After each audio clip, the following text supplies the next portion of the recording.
अस्सलाम वालेकुम दोस्तों, ये तकरीबन रात के 2-3 बजे की ख़बर है जो मैं आपको अपडेट कर रहा हूँ। तो मेरा ख्याल में नेतन्याहू का प्रेशर ट्रंप पे अब इतना बढ़ गया है कि उन्होंने जो है ना, जो ये टल रही थी, ये जो वार ईरान और अमेरिका के दरमियान, बेसिकली तो हम कह सकते हैं ये वार ईरान और अमेरिका से ज़्यादा जो है ना, ये ईरान और इसराइल के दरमियान है। क्योंकि इसराइल डायरेक्ट खुद ईरान के ख़िलाफ़ एक्शन नहीं ले सकते हैं। लास्ट जो 12 डे वार थी उसमें उसको शदीद नुकसान पहुंचा ईरान की तरफ से। उनके जो तवक्कुआत हैं उसके टोटल बरअक्स हुआ इसराइल के साथ। तो उसके बाद जो है ना, अब वो अमेरिका के पीछे छुप के ईरान पे वार करना चाह रहा है, तो जिसके लिए सारी डिप्लॉयमेंट हो गई है। आप देख सकते हैं पिछले काफ़ी अरसे से डिप्लॉयमेंट चल रही थी, जैसे कि अब्राहम लिंकन जो उनका करियर स्ट्राइक ग्रुप था उसको चाइना सी से लाके यहाँ पे पर्शियन गल्फ में जो है ना डिप्लॉय किया हुआ, और तकरीबन 9 दूसरी जो वॉरशिप्स हैं वो भी डिप्लॉय हैं इस वक्त मुख्तलिफ लोकेशंस पर मिडल ईस्ट में, इर्द गिर्द ईरान के।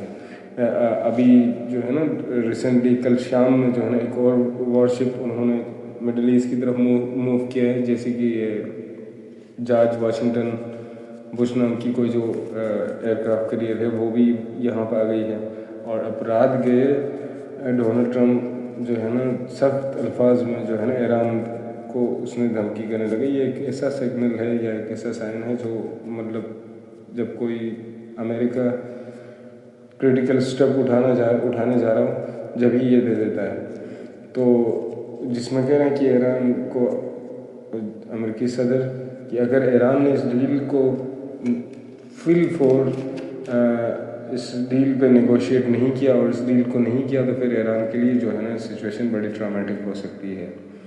तो ये जो सारी जो खिचड़ी पकी है, ये नेतन्याहू जब अमेरिका गया तब से जो है ना ये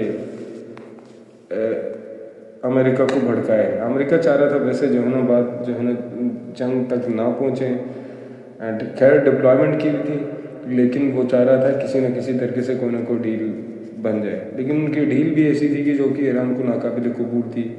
उन्होंने 3 कड़ी शराइत रखी थी जो कि ईरान इन तीनों में से किसी एक को भी मानने के मतलब मान नहीं सकता है। जैसे बैलिस्टिक जो मिसाइल प्रोग्राम है उसको टोटली वाइंड अप करने को कह रहे थे, और उसके बाद दूसरी जो शर्त थी जो यूरेनियम है उसकी इनरिचमेंट बिल्कुल ज़ीरो सतह पे लेकर आएँ और उसको जितना भी लेकर आए ख़त्म करें, अपना न्यू जो प्रोग्राम है उसको बिल्कुल लिबर्ट दें। और दूसरी इसके साथ साथ ये रखी थी जो 400 kg यूरेनियम आपके पास इनरिच्ड है उसको भी डाइल्यूट किया जाए या फिर दूसरी किसी कंट्री के हवाले किया जाए।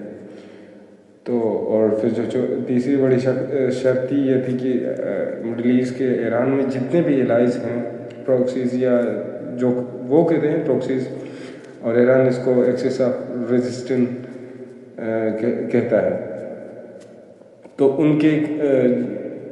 उनको बैक करना बंद करें, उनको फाइनेंशियल सपोर्ट करना बंद करें। ये तीनों शराइत रखे थे अमेरिका ने ईरान के सामने, लेकिन ईरान ने कैटेगोरिकली वाज़े तौर पे इन तीनों शराइत को मानने से इनकार किया था। हाँ, ईरान ने एक चीज़ रखी थी, हम जो है ना जो 400 किलोग्राम जो यूरेनियम हमने इनरिच्ड किया है, हाईली इनरिच्ड यूरेनियम है, उसको हम डाइल्यूट कर सकते हैं, बट वो भी एक शर्त पर कि अगर हम पर जो सारे सैंक्शंस हैं उसको लिफ्ट किया जाता है और हमारे जितने भी फंड्स हैं वो जो है ना रिलीज़ किया जाता है। फ्रीज से हैं ईरान के बहुत सारे पैसे अरबों डॉलर अमेरिका के अकाउंट्स में, तो वो रिलीज़ हो जाएंगे तो फिर हम जो है ना ये इनरिचमेंट को हम मिनिमाइज़ कर सकते हैं और जो इनरिच यूरेनियम है उसको हम डाइल्यूट कर सकते हैं। बाकी ईरान ने साफ सुथरे मना किया कि मिसाइल पे, प्रॉक्सीज पे और जो है ना न्यूक्लियर प्रोग्राम को मुकम्मल तौर पे ख़त्म करने वाली ऐसी कोई बात नहीं होगी, इस पर हम बात भी नहीं करना चाह रहे हैं।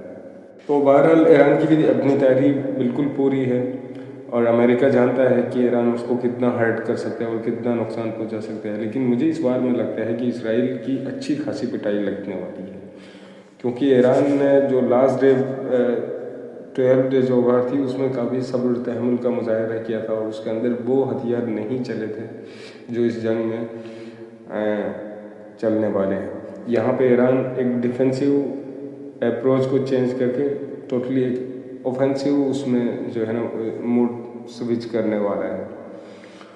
तो बस ऐसा लग रहा है कि अब जंग होके ही रहेगी, क्योंकि ये जो साहूनी हैं ये चाहते हैं कि नेतन्याहू और उसकी जो लॉबी है कि रोन द क्लॉक पूरा साल कोई ना कोई जंग छिड़ती रहें और जो है ना नेतन्याहू पावर में रहें, और फिर उसके बाद जो है ना अब वो एक वार स्टार्ट करते हैं, जाहिर सी बात है वहाँ पे फिर ये एक रीजनल वार में अगर ये कन्वर्ट हो जाती है तो फिर ये इसका फ़ायदा डायरेक्ट या इनडायरेक्टली हम कह सकते हैं कि अमेरिकन जो आम मैन्युफैक्चरिंग कंपनीज है उनको होता है।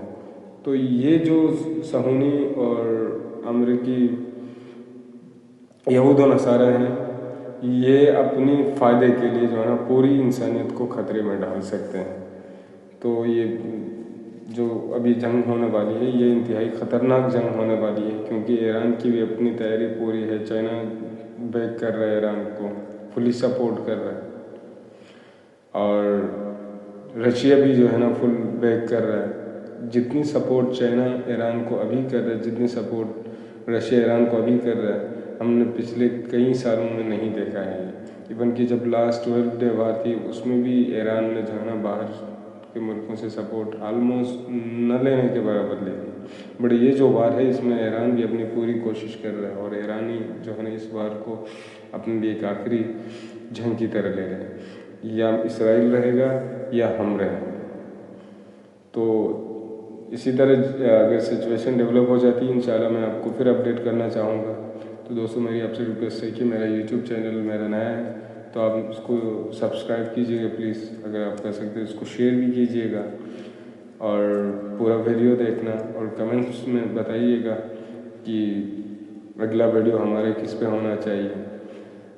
कोई टॉपिक अगर आप देना चाह रहे हो तो मुझे आप बता दीजिएगा, तो फिर मैं उस हिसाब से इंशाल्लाह मैं आपकी तवक्कुआत के मुताबिक जो है ना आपके चॉइसेस के मुताबिक उस चीज़ पे मैं वीडियो भी बनाना चाहूँगा। थैंक यू सो मच, आपने मेरा वीडियो देखा और आपका सपोर्ट का मैं बहुत मशहूर हूँ। अल्लाह हाफ़िज़।